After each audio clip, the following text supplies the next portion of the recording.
Hello, welcome back to Season 3 of The Pop, the Pittsburgh Opera Podcast. I'm your host, Matthew Hrdlicka, and I couldn't be more excited to kick off the 2025-26 season with an opera that I like to describe as a warm hug. It's all-time crowd favorite Puccini's La Bohème. Bohème is a classic story of love, art, and loss set in the bohemian heart of Paris. With iconic melodies and timeless characters, it captures the joy and heartbreak of young artists chasing their dreams. From the first tender moments between Mimi and Rodolfo to their final devastating goodbye, Bohème reminds us why passion and beauty are worth the risk. Along with an exciting cast, Pittsburgh Opera favorite, director Kristine McIntyre, returns to bring her always fresh perspective to the beloved masterpiece. We sat down to explore the history, magic, and enduring joy of Bohème and discuss why it continues to resonate with audiences more than a century after its premiere. Hi, Kristine. Hello. My all-time leading favorite. You are too kind. No, I mean, I'm like, Kristine's back. Here we go. And you're my first guest with these wonderful, fancy new mics. They're very exciting. We are on the cutting edge. We are on the cutting edge here at the Pittsburgh Opera. It's great. Oh my gosh, it's always great to have you back. Thank you. It's always good to be here. And back with an old friend, Bohème. Indeed. You've done it a bunch of times. I was saying more than 5, fewer than 10. I mean, I could count if we really needed me to. Right. And it's my 14th show here at the Pittsburgh Opera. So that's fantastic. Yeah.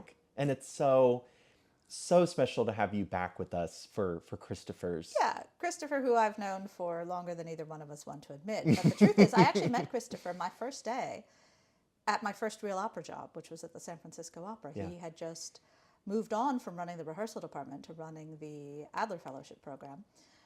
But he was standing in the rehearsal department giving instructions to his predecessor when I was brought in to meet him. Fantastic.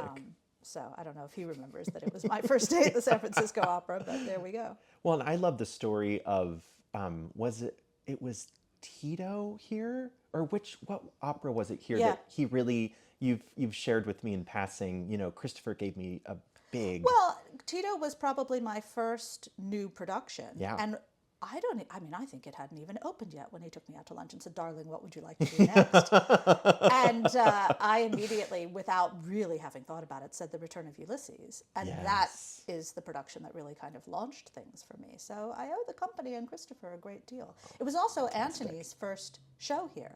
Oh my gosh. Yeah. Oh, I didn't realize that. It was his conducting debut, and none of us really knew him. And I was terrified that he wasn't going to like, because it was a very conceptual production. Yeah. And I'd cut an hour of music out of it, and he'd been mum about what he thought about the cuts. And he and I went out to lunch, and he said, no, it's all fine. It all works. I see where you're going with it. I love that. Great. Oh my God. There's so many circles coming together. I know. And so it's lovely. I mean, I always like working new places, but it's really great to come back to a place that you know fairly well and that you've watched, evolve. I've been with the company since before they had this wonderful facility here in the Strip and all of that. So it's been really great. Oh, I love all that. And in this whole season with Christopher, it's fun to come to moments like that and reflect. Totally, yeah. He's been an important person in the opera business for a very long time. Absolutely. And it feels really, really appropriate to start the season with Bohème. Yeah, I mean, certainly it's one of the... it's one of the ABCs, as we say. It is in the list of top 10 most produced operas eternally. Right. There are operas that come into and out of that category, but Bohème is always there. Always. It's an opera that many of us know quite well. It's also an opera that this time we have a bunch of newcomers in, which is very exciting and very different. I don't know that I've directed Bohème with this many new people in it. Right. And it's so... We'll get into your perspective on the piece, but how fun to have all these fresh, young, new... Oh, totally. I mean, I will say, it is great to have a few veterans to anchor it. Of course. And, obviously, Kevin Glavin. Thank you, Kevin Glavin.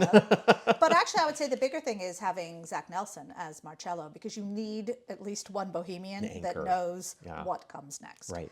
And so, there have been many rehearsals where everyone is looking a little the worse for wear because there's just so much business. We move the furniture so many times.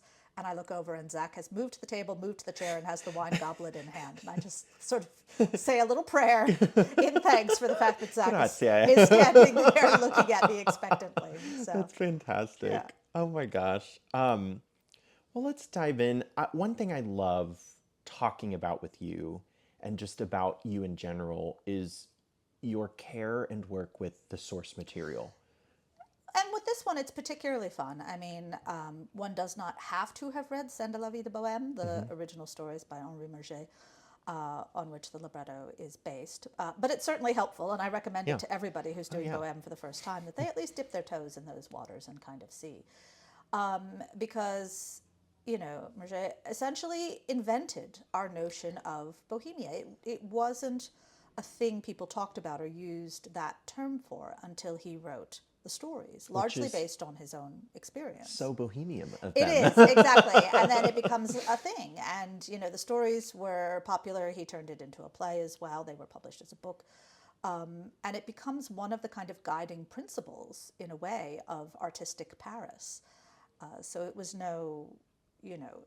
no surprise that eventually Puccini and Giacosa and Hrdlicka would work their way around to wanting to use those stories, that play, the novella, as the basis for an opera. And of course, there was a famous competition between Puccini and Leoncavallo to see who would get there first. Who won? Puccini won, and his version is better. Right. His the one we do. But the source material is wonderful, and there's something sort of uniquely French about all of it too that I think is really great. Yeah, and whenever I come back to Bohème, it really is like a hug. Definitely. I mean, it is a very, very, very well-crafted piece. It just is. One of the things that I've been saying in rehearsal, because I really want, especially the friends that are new to it, to understand, is that Bohème, of course, it's got lovely music, but it is the strength of the libretto and is the craft of it and the structure of the piece that really has made it survive for so long and be so beloved. We often say there is not a note out of place, but it's also that there is not a word out of place and that the piece is perfectly structured. In opera, we talk about the Mozart da Ponte operas, and we give Lorenzo da Ponte a great deal of credit for the work that he and Mozart did together and for taking libretto writing to a new place. We do not give Giacosa and Hrdlicka nearly enough credit for the work that they did with Puccini, and it was a triumvirate who created the pieces that they worked on together. It took them a year and a half to write the libretto, back and forth and back and forth. It wasn't as though they wrote the thing and handed it to dear old Giacomo and off he went to compose it. That's not how that relationship worked. And I've actually done a fair amount of research about to discover something about the writing process and the give and take.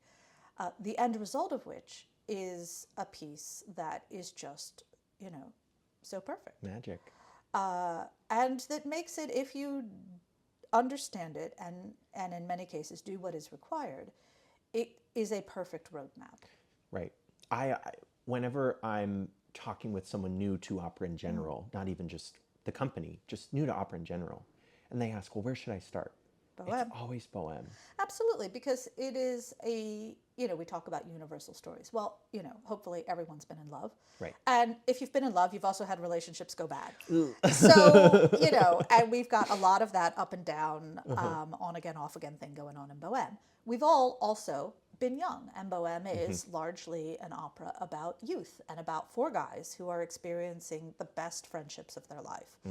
And who, even while the opera is happening, kind of recognize that there's something really unique and wonderful about this experience, and they're kind of reveling in it and holding on to it. Some a little too tightly, and there's a little age difference, I think, within the group that's useful to exploit.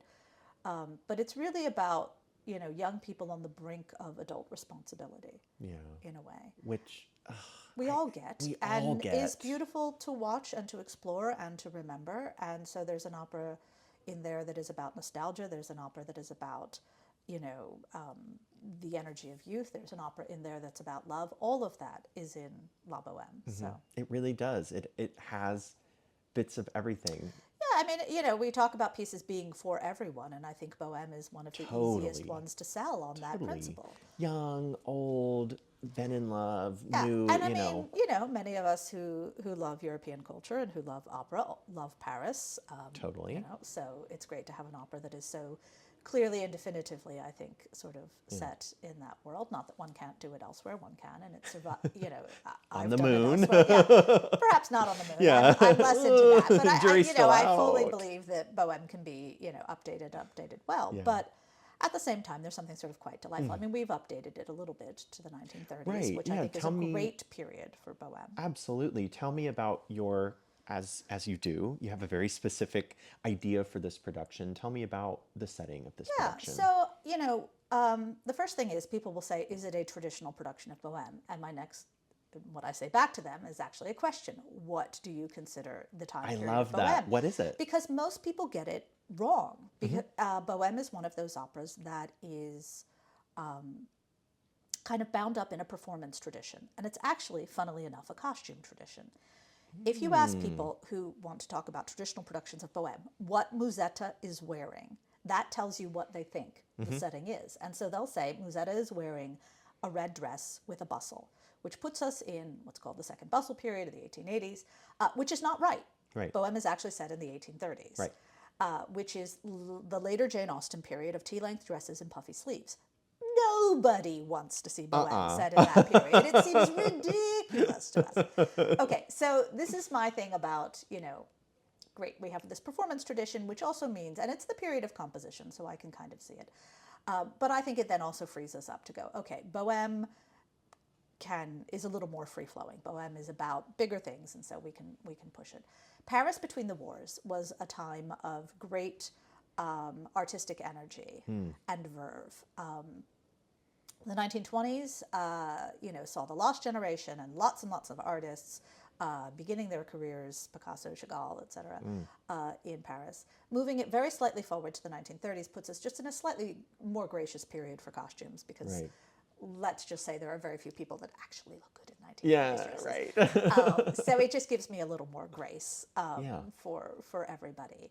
But it still has that sort of élan, that sort of joie de vivre that is so French. It's interesting that both of those terms are inherently French, that I think is so key.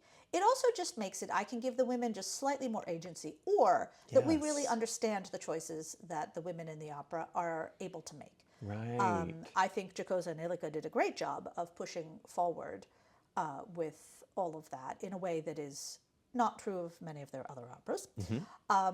And I think putting it in the 20th century just helps us do that. We know exactly who these people are, right? There's also one practical thing that only the podcast audience will ever hear me say, which is I think twinkle lights improve everything. Absolutely. And I can legit put them in a production set in the 1930s In the in a way that I really can't in the 1880s. And we still use light strands in Bohème when we do it in the 1880s, and it's not right. It's not right. But set in the 19th, but not satisfying visually, but I can do much more. I can make a better Christmas market, I think, in the 1930s. Which is what we're all dying for. Which is what we're all dying for. We want to see something that is bright and shiny and feels like a movie musical. Yes. And I've never met a 1930s or 1940s or 1950s movie musical that I didn't love. So, correct. Yeah. Come on. So here we go. Yeah. Yeah. Oh my. This is making me very excited to get in the theater and see this. But I'm going back to you talking about this idea of Bohemia, and I'm even, if you don't mind, I'm going to read it. I love this quote from your director's notes. "You cannot find Bohemia on a map of the city," he wrote, referring to Muget. "But it is bordered on the north by cold, on the west by hunger, on the south by love, and on the east by hope."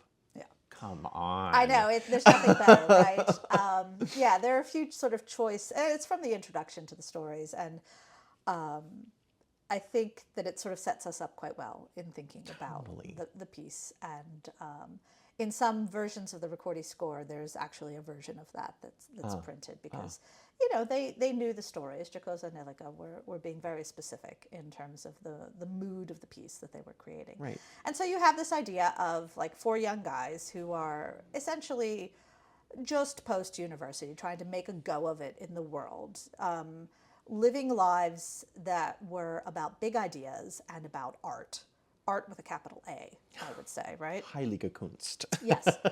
As opposed to yet being bound by notions of social mobility and career and the need to make money and support families and all of that. They are free agents in a way that, it's a shrinking period in one's life, but that happens at this point.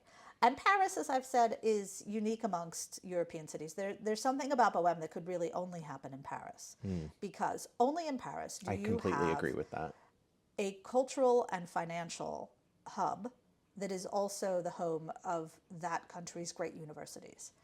It's not true of London, because Cambridge and Oxford are both outside. Yep. It is not true of Germany. It's not true of Italy, where the universities are actually, you think of Siena or whatever, far afield from either the financial hub or the cultural hub. But Paris is kind of unique. And so you get in Paris, particularly the Paris of the 19th century, the Paris of Bohemia, a place where many people of many different backgrounds meet and mix in a way that they just wouldn't elsewhere. Right. And this is true. This is what makes sort of the Lost Generation and all of that artistic foment happen even in the 20th century. Paris was always home to a lot of student rebellions. I mean, Les Mis is all about kind of the conflict between all of these things. And so you get people living these interesting lives, running into rich guys like Alcindoro, not being able to pay their rent and trying to get Benoit out of their apartment, running into the seamstress doing piecework in her tiny little garret downstairs. Yeah.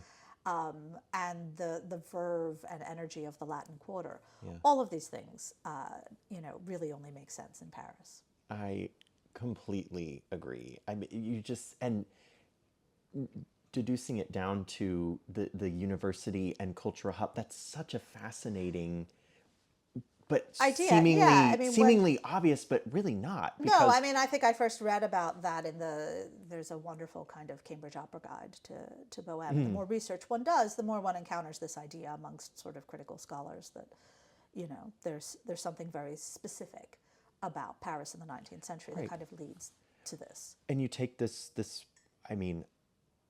perfectly crafted libretto and perfect time and place, put it's just sort of all the delicious things you want to colliding.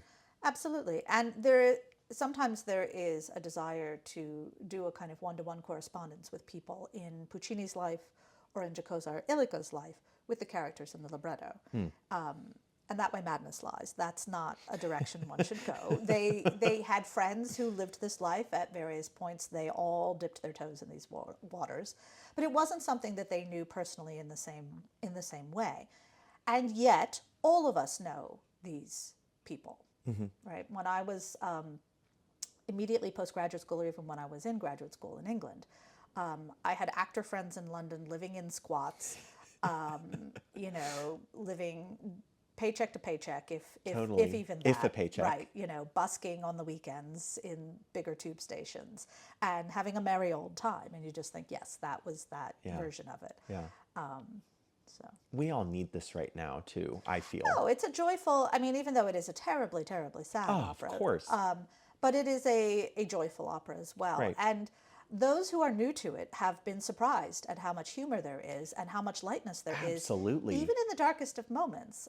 Daniel O'Hearn actually said yesterday, wow, this piece, he's playing a little game with her. I'm like, yes, that is part of the thing. Yeah. Is that it never goes needlessly down that rabbit hole. Right. And while, I am all about exploring darker stories. I do actually direct Dead Man Walking and Wozzeck and Moby Dick for a living. I've seen it. There is something about the balance in this that I think makes it, pretty close to a perfect theatrical experience. Yeah, and for you who, not you don't need any feathers in the cap, but for you who I know and many of us know, you do such important work on the Dead Man Walkings, the Wozzecks of the repertoire.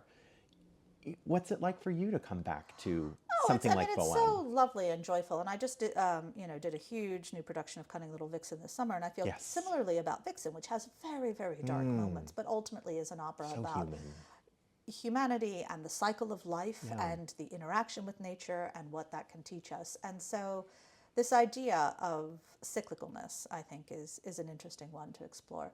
And it's a lovely thing. I mean, I don't get to do enough comedy because once they discover that you're good at the dark things, nobody ever offers you a comedy again. But so it's great fun, you know, and it's nice not to always have to be going down the darkest of pieces. And as you say, I mean, you know, I think finding moments of joy in art is so important, and I love it so much. It's why I did Flight here for the first time years and years ago, and I've done it 5 times since then. And it's another piece that I would say is not dissimilar to Bohème in that it balances the light and the dark in a really beautiful way. Yeah, and that very human, relatable. Everybody wants to sit and watch that story. Yeah. This story, Bohème. You know, it and even for me, you know, we get going with the season and you get caught up in this and that. But then I've just taken some moments through my wall to hear, you know, all this music that I've known my whole life and love, and you know, I'm brought back to my my time as the head waiter in a production of Bohème and all these things, and it's just I echo what I said. We all need something like this right now to just it's wonderful and happy and relatable and gives us all kind of what we're looking for. Yeah, and even though it does take us, you know, to this terribly sad and human place, you know, art is meant to make us feel. Yes. And to revel in what it is to be human. And I think Bohème does that particularly well. And it doesn't, you know, the darker moments challenge us, but it gives us a place that we can all come to. I think you know, it casts a very wide net. Any little tidbits or surprises? Anything you want to preview? We don't want to give too much away. No. That's not your style anyway. No, it isn't. I will say I have 4 very lovely waiters in the cafe scene, and so there's some fun stuff that they do. The waiter, like I said, I was head waiter in a production. The waiters add so much to that hustle and bustle. They do. You know, I think with Bohème, it is a piece that can surprise us with how modern it feels. And especially, you know, setting it in the 20th century then gives me even a little more license to find the little things that where we kind of go, oh, I know exactly what this moment is, or I know who these people are. So that's quite fun, is finding these things where the singers are like, really, we get to do that? Yes, you get to do that. I know. Then they become the kids, the students that wanted to start doing this. Yeah. Oh, exactly. So many circles coming back around. Yep. Well, thank you so much for sitting down with me today. It's truly always such a pleasure, and it's always good fun. It's a piece I love talking about. So, yeah. Who doesn't love? Message of this whole conversation. Everyone loves Bohème. Everyone loves Bohème. And I will say, if there is somebody that you talk to who works in opera who says, oh, no, I don't like Bohème, they are lying. They're lying. They are just trying to make themselves seem snooty and important or, you know, whatever. Don't do that. But the honest truth is, no matter what else it is we spend our time working on, we all do love Bohème.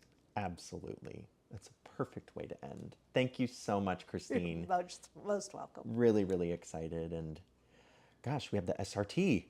It's coming up. Coming right up. I know. And then I have to put this baby in the theater and on stage. Let's do it. All right. All right. Thank you. Thank you for listening to The Pop, the Pittsburgh Opera Podcast. A special thank you to my guest, director Kristine McIntyre. Performances of Bohème at the Benedum Center run October 18th through 26th. For more information, please visit pittsburghopera.org.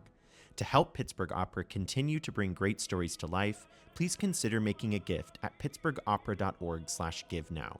Thank you for listening, and until next time, see you at the opera.